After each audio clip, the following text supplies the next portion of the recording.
여러분, 어떤 나라에 여러분 임금이 있었습니다. 그 임금이 하루는 자신에게 돈을 빌려간 사람들을 다 모아놓고 결산을 하게 되었습니다. 그런데 그 중에 1만 달란트 빚진 자가 있었습니다. 1만 달란트가 얼마나 될까? 자, 한 달란트는 15년 동안의 그 봉급입니다. 일당입니다. 15년 동안의 일당. 한 달란트가 15년 동안의 일당이면은 여러분 1만 달란트는 얼마게 되겠습니까? 15만 년. 그죠? 15만 년 동안 일한 일의 일당에 해당되는 금액이 1만 달란트입니다. 이거는 측정이 불가능한 돈입니다. 측정이 불가능하고 어마어마한 돈입니다. 어떻게 해서 이 임금에게 이 어마어마한 돈을 빌리게 되는지는 알 수는 없으나 어쨌든 그가 그 많은 돈을 빌렸는데 이제 결산한 날이 다가왔습니다. 그런데 그 임금 앞에 선 이 사람은 하나도 갚지 못하는 인생이 되었어요. 텅 빈 인생이 되어버렸습니다. 그 많은 돈을 다 허비하고 아무것도 갚을 수 없는 그런 나약한 상태가 되어버렸습니다. 임금이 이야기합니다. 1만 달란트 갚으라. 어디 있느냐? 갚으라. 그때 이 사람은 그 왕 앞에 바짝 엎드려서 요청을 합니다. 왕이시여, 죄송합니다. 저를 한 번 더 불쌍히 여겨주십시오. 제가 갚겠습니다. 어떻게든 갚겠습니다. 한 번 더 불쌍히 여겨주십시오. 여러분, 1만 달란트를 이 사람이 갚을 수가 있겠습니까? 지금 한 푼도 못 갚는데 이 사람이 갚을 수나 있겠습니까? 그래서 이 왕이 얘기를 합니다. 내가 너의 모든 빚을 이 시간부로 탕감해 주노라. 그 말을 듣는 순간 이 사람은 얼마나 큰 은혜입니까? 1만 달란트를 한순간에 왕의 말 한마디 만에 다 없어졌으니까 이제는 그 빚덩어리에 그 빚의 소름과 그 억눌린 삶에서 해방되어서 자유롭게 살 수 있게 되었다라는 것입니다. 여러분, 임금이 왜 그렇게 그 빚을 탕감해 줬을까요? 그 사람에게 아마도 너도 가서 이렇게 살아라 라고 그런 뜻에서 탕감해 주지 않았을까 하는 생각을 가게 됩니다. 자, 세월이 어느 정도 지났습니다. 이 사람이 길을 가다가 어떤 사람을 만나게 돼요. 그런데 보니까 자기에게 과거에 빚진 사람이에요. 그래서 이 사람이 얼마나 빚졌냐면은 100데나리온을 빚진 사람이에요. 100데나리온. 100데나리온은 얼마냐? 1데나리온은 하루 일당이에요. 그러니까 100데나리온은 얼마쯤 될까요? 석 달치 조금 넘는 일당이 아니겠습니까? 이거는 우리가 측정할 수 있는 돈이고 마음만 먹으면은 뭐 갚을 수 있는 돈 아니겠습니까? 그런데 이 100데나리온 빚진 자를 잡는데 목을 잡고 흔들면서 이야기합니다. 100데나리온 빨리 갚아라. 그래서 이 사람이 엎드려서 얘기를 합니다. 친구야, 조금만 참아달라. 내가 너무 힘이 들어서 그런데 내가 이 100데나리온 갚을 테니까 조금만 참아달라 했더니 이 사람이 그냥 그 사람을 옥에다가, 자신의 집에 있는 옥에다가 바로 감옥에 투옥시켜버리고 다 갚을 때까지 네가 못 나간다라고 이렇게 악을 행하게 된 겁니다. 억압을 하게 되는 것이죠. 그런데 이 이야기가 임금님의 귀에 들려지게 됐습니다. 임금이 그 얘기를 듣고 화가 났어요. 내가 1만 달란트를 탕감해 주었는데 지는 100데나리온을 용서해 주지 못하고 옥에 가두었는 모습을 보면서 이 임금이 화가 나서 그를 부르게 됩니다. 불러서 네가 어떻게 감히 이렇게 할 수 있느냐? 너는 1만 달란트 도저히 갚을 수 없는 어마어마한 돈을 탕감받아 놓고는 너는 너에게 조금 빚진 사람을 이렇게 억압하느냐? 너도 옥에 갇힐 것이다. 그 자리에서 바로 옥에 가두어버리고 말게 됩니다. 여러분, 이 이야기를 통해서 우리가 깨닫게 되는 것은 우리가 갚을 수 없는 큰 은혜를 받았는데 그 은혜를 잊어버리고 살아가는 것이 우리들의 모습이 아니냐라는 것입니다. 은혜에 합당한 삶을 살아가야 되는데 합당한 삶을 살지 못하고 우리는 연약한 채, 악한 채 그렇게 오늘도 살아가고 있지 않느냐라는 것을 우리들에게 말씀해주고 있는 본문입니다. 자, 오늘 말씀도 마찬가지입니다. 우리가 함께 읽은 본문도 이와 유사한 이야기인데 이제는 한 사람의 이야기가 아니라 한 나라의 이야기를 우리에게 보여주고 있습니다. 한 민족의 이야기인데 함께 살펴보도록 하겠습니다. 때는 이스라엘 백성들이 하나님께 불순종함으로 말미암아서 큰 징계를 받았습니다. 북쪽에 있던 그 바벨론 제국에 의해서 이 이스라엘이 멸망을 당하게 되는데 군대도 패하고 성전도 무너지고 성벽도 무너지고 대다수 백성들은 노예로 붙잡혀서 저 바벨론 제국으로 끌려가는 상황이 놓이게 되었습니다. 이 바벨론 제국은 너무 강해서 도저히 이 바벨론 제국에서 회복될 가능성이 눈에 보이지 않는 것입니다. 그렇게 세월이 50여 년이 흘러갔습니다. 50여 년 동안 꼼짝 못하고 그렇게 살아가고 있었는데 그런데 놀라운 일이 벌어지게 되었습니다. 그 강하던 바벨론 제국이 무너지고 페르시아 제국이 세워지게 됩니다. 자, 이 페르시아 제국은 성경에는 바사 제국이라고 말씀 나와 있어요. 자, 이 페르시아 제국의 초대 왕 고레스 왕이 등장하게 되는데 놀랍게도 이 고레스 왕은 모든 붙잡혔던 민족을 각기 다 자기 곡으로 돌아갈 수 있는 정책을 펼치게 됩니다. 여러분, 이것은 이스라엘 백성이 선한 일을 했기 때문에 이런 정책이 노예에게 진 것도 아니고 이스라엘 백성들이 정말 그 가운데서 잘했기 때문에 이런 일이 생긴 것이 아니라 전적으로 하나님의 긍휼하심 때문에 이런 일이 일어나게 되었습니다. 그냥 하늘에서 떨어진 하나님의 큰 선물과도 같은 그런 것이었죠. 그 이야기를 오늘 말씀해주고 있는데 오늘 본문 말씀 9절 말씀입니다. 우리 다시 한번 같이 읽도록 하겠습니다. 시작. 우리가 비록 노예가 되어사오나 우리 하나님이 우리를 그 종살이하는 중에 버려두지 아니하시고 바사 왕들 앞에서 우리가 불쌍히 여김을 입고 소생하여 우리 하나님의 성전을 세우게 하시며 그 무너진 것을 수리하게 하시며 유다와 예루살렘에서 우리에게 울타리를 주셨나이다. 아멘. 자, 불순종하고 죄악을 저지른 이스라엘은 땅도 잃고 성전도 잃고 성벽도 잃고 노예로 살게 되었는데 하나님은 그들을 끝까지 버리지 아니하시고 회복을 시켜주게 됩니다. 그래서 페르시아 왕에게 받은 그 긍휼은 사실은 하나님의 긍휼이었습니다. 페르시아 제국이 세워진 것은 이스라엘이 잘해서 그렇게 된 것이 아니고 조금 전에 말씀드린 것처럼 하나님의 은혜고 하나님의 경륜이다라는 것을 우리가 깨닫게 됩니다. 전적으로 이스라엘 밖에서 이스라엘에게 건너온 하나님의 은혜였다라는 것입니다.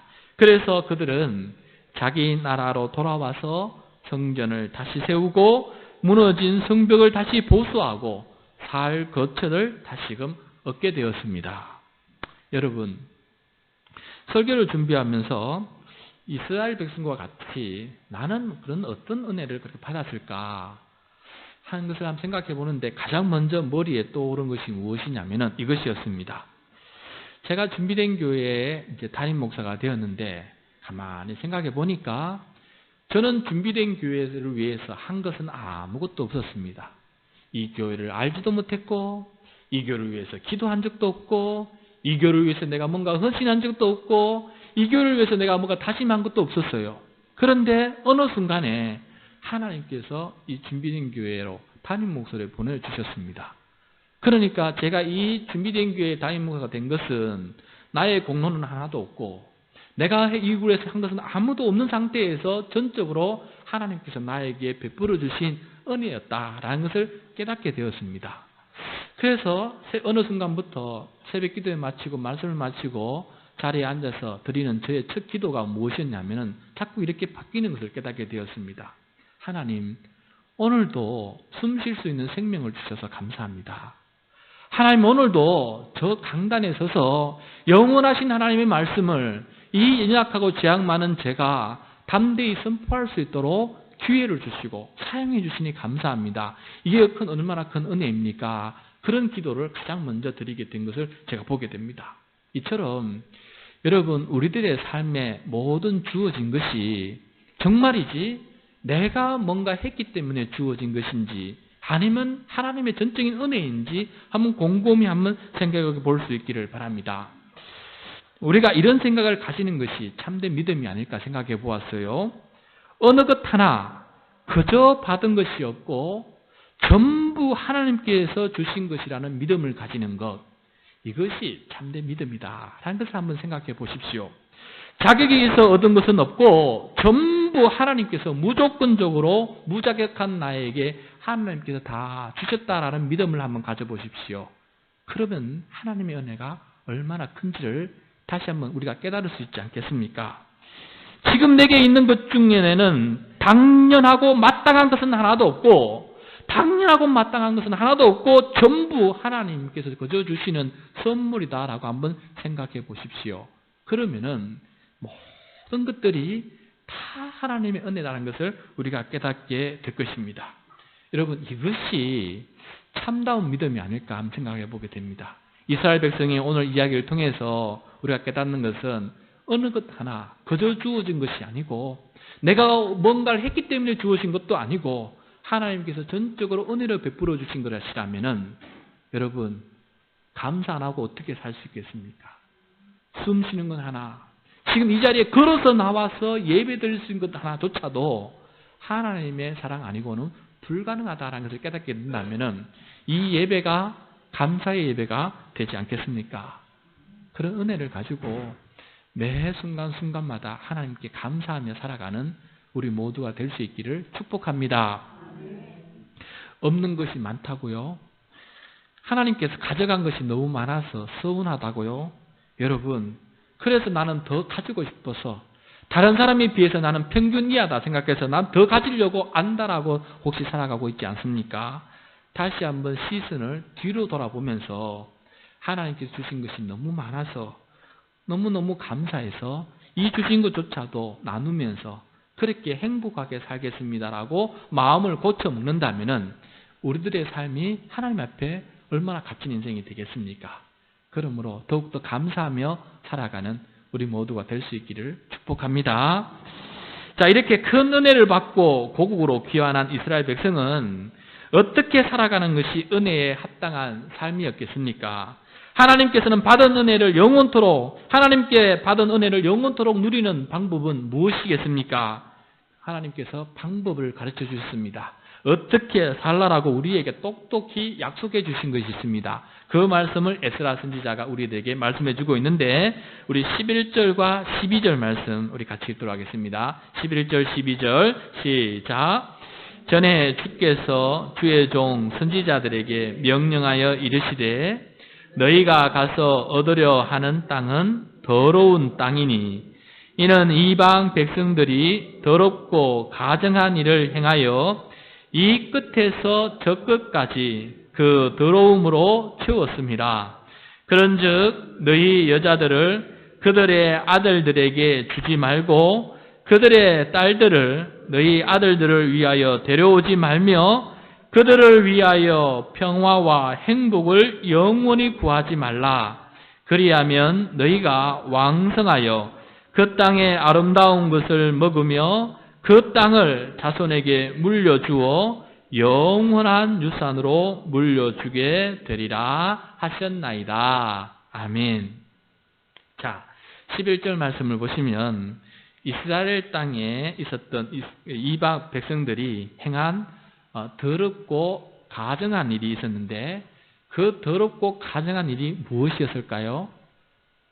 가증한 일이라는 것은 우상을 숭배하는 것이었습니다. 우상을 숭배하는 것, 이것이 가증한 일인데 이 가증한 우상 숭배가 어떻게 해서 이루어졌느냐? 12절 말씀 보시면은 이스라엘 백성들이 우상을 숭배하고 된 이유는 우상 숭배하는 이방 사람들과 결혼함으로써 그렇게 되었다. 여러분, 이들이 결혼하면서 자기들이 숨기는 우상을 그대로 가지고 왔는데 문제는 이 우상을 주고도 포기하지 않는 것입니다. 그러다 보니까 가정 안에서 이제는 두 주인이 섬기게 되었어요. 여호와 하나님도 섬기게 되었고 바알과 아세라를 등 우상을 섬기는 일이 벌어지는 것입니다. 가정 안에서, 한 가정 안에서 가치가 갈등을 이루고 믿음의 기준이 달라지고 세상을 살아가는 방식이 달라지는 혼란이 이 가정 속에 벌어지게 되었습니다. 그러다 보니까 결국은 우상이 가득한 나라로 변질되게 되었다. 그래서 그것 때문에 이 이스라엘 백성이 바벨론 제국에 의해서 멸망을 당한 것입니다. 자, 오늘날 우리들 믿는 사람들 중에 기도 제목 중에 하나가 무엇이냐면은 여러분 중에도 자녀 놓고 기도하는 사람이 많이 있지요. 기도 제목 중에 하나가 뭐냐면은 잘 믿는 사람 만날 수 있도록, 그래서 믿음의 가정을 일구어 나아갈 수 있도록 우리가 기도하는 것이 모든 믿는 부모님들의 소원이에요. 소원. 그런데 이게 어려움이 뭐냐면은 우리 믿는 여성들 중에는 믿지 않는 남편과 만나서 결혼하고 살아야 될 사람이 많다는 것입니다. 그러면 어떻게 됩니까? 이 믿지 않는 사람과 만나서 살게 되는 사람은 평생 사명이 무엇이에요? 남편을 복음화시키는 것이고 그 가정을 복음화시키는 것이 평생의 소망이 아니겠습니까? 그 어려움을 가지고 살아가게 되는 것이죠. 가정 선교사가 되는 것입니다. 과거에 제가 고등학교 때 교회 다닐 때 교회에서 간증하면은 집사님들, 권사님들 간증하는 거 들으면 거의 60%, 70%는 무엇이냐면은 남편한테 매맞고 남편한테 핍박맞고 그렇게 신앙생활을 버텨 나가다가 결국은 그 술주정뱅이 남편이 자기를 때렸던 그 남편이 하나님께로 돌아오게 되었습니다. 하는 것이 간증의 많은 부분을 차지했던 것을 보게 됩니다.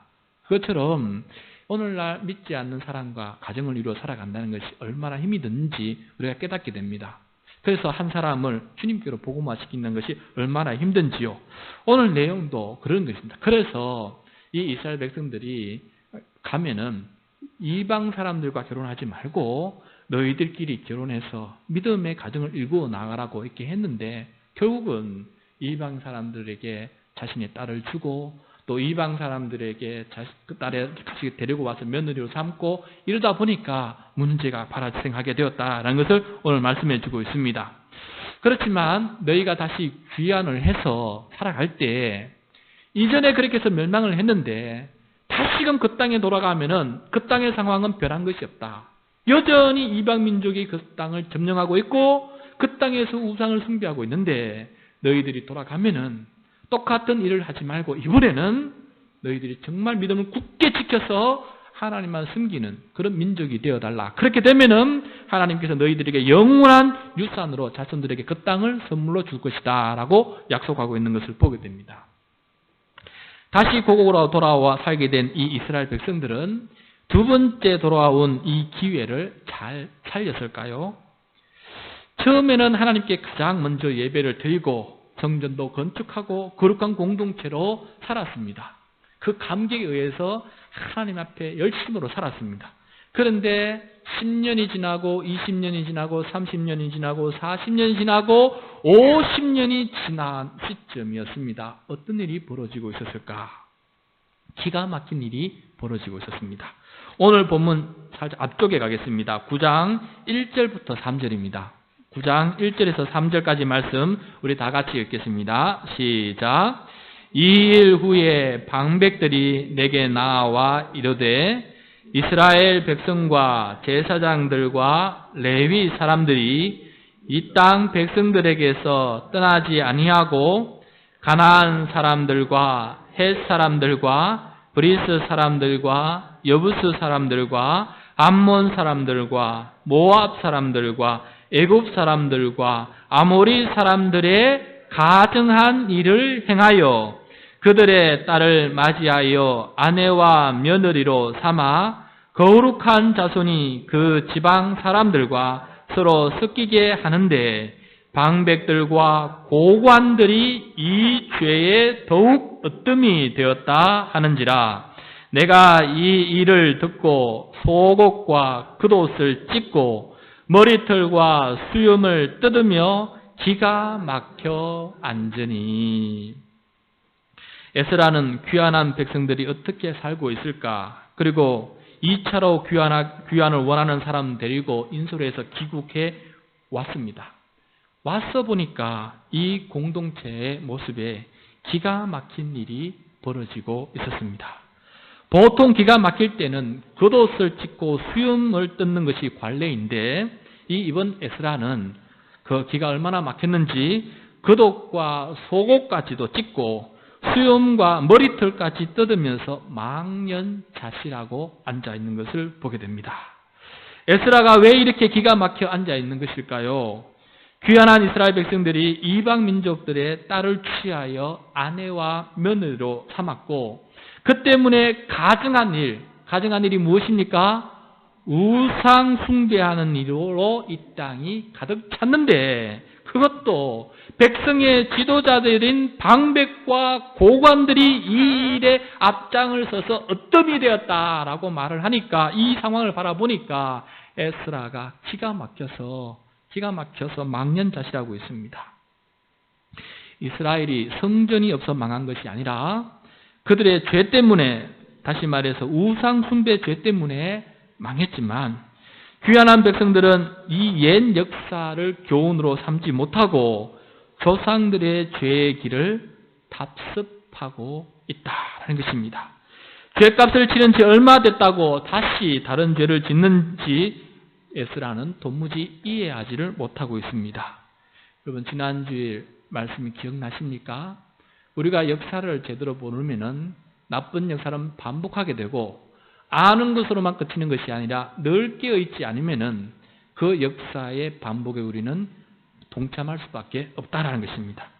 이스라엘 백성들은 역사를 분명히 다 알고 있었습니다. 그 역사를 몸으로 경험하고 있었습니다. 그런데 30년, 40년, 50년 지나면서 순식간에 이 깨어있는 것이 둔해지어서 하나님을 거부하고 하나님께서 원하지 않는 그런 삶을 지금 살아가고 있습니다. 에스라가 만약에 오늘날 대한민국에 와서 본다면 무엇 때문에 기가 막혀서 망연자실하고 앉아있을까 한번 생각해 봅시다. 여러분 이 나라의 무슨 모습을 바라보면서 에스라는 망연자실하고 기가 막혀 앉아있겠습니까? 제가 지혜가 부족해서 다 찾지는 못하지만은 제 생각에는, 제 수준에는 이렇게 생각이 듭니다. 지금 이전 대통령들이, 두 대통령이 전부 다 한 사람은 기독교 이단이고 한 사람은 기독교의 정통 장로교의 장로입니다. 그 믿는 사람 대통령들이 연이어서 수감되는 죄의 반복이 이 땅에서 여전히 일어나는 것을 바라보면서 기가 막힌다라고 말하고 있지 않겠습니까? 기업의 총수들이 자식들에게 경영권과 재산을 대물림하면서 계속해서 이 죄의 모습이 반복되고 있는 모습을 바라보면서 에스라는 참 기가 막히네 라고 말하고 있지 않겠습니까? 여러분 학교에서는 여전히 대입 입시 위주의 성적 지상주의 교육을 하면서 자녀들의 인성을 파괴하고 있는 모습을 바라보면서 그것이 매년 반복되고 있음에도 불구하고 어른들은 자신의 자녀들이 좋은 대학만 가면 된다는 생각에서 자신을 바르게 깨우치기 위해서 매를 든 교사를 감옥에 놓고 오히려 학원 선생님은 성적 올려주니까 아무리 때려도 용서해주는 이런 배은망덕한 부모의 모습이 여전히 있는데도 불구하고 이 모습을 바라보면서 에스라는 와가서 무슨 말 하겠습니까? 기가 막히네 하지 않겠습니까? 안전불감증과 무책임함이 계속해서 이어져서 세월호와 같은 사건이 계속 일어나서 우리의 자녀들 304명이 일시에 죽어가는 이 상황들이 계속해서 일어난다면은 에스라는 뭐라고 말하겠습니까? 이 나라 기가 막히네. 도대체 해석이 안 되는 나라네. 그렇게 생각하지 않겠습니까? 교회들이 자식에게 담임 목사를 세습하면서 교회를 사유화하고 자기 소유 삼고 자기 멋대로 하면서 죄를 반복하고 있는 이 한국교회의 모습을 바라보면서 에스라는 기가 막히네. 망연자실하면서 속옷과 겉옷을 찢고 자기 머리털과 수염을 찢으면서 망연자실하면서 성전 기둥 밑에서 앉아서 울고 있지 않겠습니까? 에스라가 기가 막혀 망연자실한 모습은 바로 하나님 아버지께서 기가 막혀 망연자실한 모습을 간접적으로 우리들에게 보여주고 있습니다. 하나님의 슬픔과 하나님의 고통을 이 에스라의 모습을 통해서 우리에게 지금 보여주고 있다라는 것입니다. 1만 달란트 빚진 자와 같은 이스라엘 백성들이 불쌍히 여기셔서 그들의 빚을 탕감해 주셨는데 이 백성들은 고작 작은 일을 하나 감당하지 못하고 모조리 무너지고 있는 모습을 바라보면서 하나님께서는 마음 아파하시고 있다라는 것입니다. 자, 이런 상황 속에서 하나님은 무엇을 하실까? 다시 한번 엎어버리실까? 하나님은 다시 한번 패망시켜 버리실까? 하나님은 아버지라 하시는데 무엇하고 계실까? 저는 오늘 말씀을 통해서 그 실마리를 찾게 되었습니다. 뭔가 작은 움직임이 눈에 확연하게 드러나진 않는데 뭔가 작은 움직임이 일어나고 있었다는 것입니다. 4절 말씀입니다. 우리 4절 말씀 우리 다 같이 읽겠습니다. 4절 시작. 이에 이스라엘의 하나님의 말씀으로 말미암아 떠는 자가 사로잡혔던 이 사람들의 죄 때문에 다 내게로 모여오더라. 내가 저녁 제사 드릴 때까지 기가 막혀 앉았더니. 자, 여러분 4절 말씀 보시면은 에스라 주변에 사람들이 모여들기 시작하는데 한두 명, 두 명, 세 명 모여들기 시작합니다. 어떤 사람들이 모여들고 있습니까? 하나님의 말씀으로 말미암아 어떤 자? 떠는 자. 하나님의 말씀 앞에 떠는 자라는 것은 하나님의 말씀 앞에 두려움을 느끼는 사람이라는 것입니다. 하나님의 말씀 앞에 두려움을 느끼는 사람들이 그 말씀 앞에 떨면서 한 사람씩 두 사람씩 에스라 곁에 다가오기 시작합니다. 여러분, 이것이 희망입니다. 하나님께서 에스라를 통해서 다시 한번 이 백성들에게 은혜를 베풀어 주시는데 망이나 자실한 그 에스라 곁에 하나님의 말씀 앞에 떠는 사람, 그루트기와 같은 사람을 남겨두셨는데 그 사람들을 다시금 모아주셔서 그들을 통해서 다시 한번 하나님의 나라를 만들어 가시는 위대한 일을 하나님께서 지금 시작하고 있다는 것입니다. 하나님은 참아도 보통 찾는 사람이 아니고 끝까지 포기하지 아니하시고 이 백성을 다듬고 고쳐져서 다시금 세우려고 하시는 하나님의 열심이 이렇게 작은 모습을 통해서 나타나고 있는 것을 보게 됩니다. 여러분, 하나님의 말씀 앞에 떠는 사람이 될 수 있기를 축복합니다. 하나님의 말씀이 두려워서 그 말씀 앞에 이 시간 나와서 예배드리는 저와 여러분이 될 수 있기를 간절히 소원합니다. 만약에 우리가 하나님의 말씀을 포기하게 되면은 우리는 하나님을 포기하는 결과가 나타나게 될 것입니다. 우리도 변함없이 우상을 숭배하면서 하나님 앞에 가정한 일을 행하게 된다라는 것입니다. 그것은 역사가 증명하는 우리들의 삶의 패턴입니다. 그렇게 될 수밖에 없다라는 것을 보여주고 있습니다. 오늘 말씀을 준비하면서 주중에 갑자기 제 마음속에 떠오르는 찬양이 하나 생각이 났습니다. 그래서 지난 주중에 제가 단체 카톡방에다가 여러분 올려드렸는데 그 찬양이 무엇입니까? 주여, 우린 연약합니다. 우린 오늘을 힘겨워합니다. 주 뜻 이루며 살기엔 부족합니다. 우린 연약합니다. 주여, 우린 넘어집니다. 오늘 하루 또 실수합니다. 주의 긍휼을 구하는 죄인입니다. 우린 주만 바라볼 수밖에 없는 그런 죄인입니다. 한없는 주의 은혜 온 세상 위에 가득 넘치는데 그 가릴 수 없는 주의 영광을 우린 두 눈으로 가리고 살아가는 어리석은 사람입니다. 오직 주님만이 길이라서 우리는 그 길을 따라가기를 원하는데 하나님 도와주십시오. 다시금 우리가 주님의 길을 갈 수 있도록 도와주시고 주의 완전한 사람으로 살아갈 수 있도록 도와주십시오. 우린 연약합니다. 이 찬양이 저에게 다가오게 되었습니다. 이 찬양을 하면서 참 나는 연약한 사람이구나. 작은 것 결심 하나 제대로 이룰 수 없는 그런 참 나약한 그런 백성이구나라는 것을 깨닫게 되었습니다. 저도 지금 자식을 3명 키우고 있는데 늘 다투는 것이 무엇이냐면은 하나님께 그래서 조금 이렇게 변화시켜 주셨어요. 예전엔 공부 안 한다고 다투었는데 이제는 늦게 일어난다고 다투고 있습니다.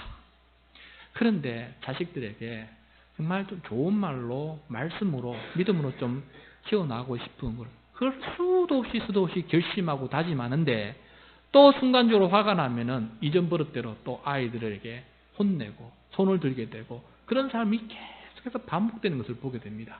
이게 언제 끝날까? 언제 끝날까? 아마 저들이 이제 이 가정을 떠나면 끝나지 않을까 생각됩니다. 그런 것을 바라보면서 참 나약한 부모구나. 이거 하나 제대로 못 바꾸는 그런 나약한 부모인데 하나님의 말씀을 따라 살아간다는 것이 얼마나 힘들까. 그럼에도 불구하고 우리 가정을 보존시켜 주시고 유지시켜 주시는 그 하나님의 은혜가 커서 하나님의 은혜는 하나님의 은혜가 없다면 가정을 이루어 나간다는 것은 불가능하구나 하는 것을 다시 한번 깨닫게 되었습니다. 여러분, 부족하고 연약하지만은 우리에게는 한 가지 희망이 있습니다. 우리 자신을 바라보면은 무너질 수밖에 없지만은 주님을 바라보면 다시금 우리가 설 수 있는 소망을 보게 됩니다. 그 소망을 바라보면서 다시 한번 일어서는 우리 모든 주의 백성이 될 수 있기를 축복합니다.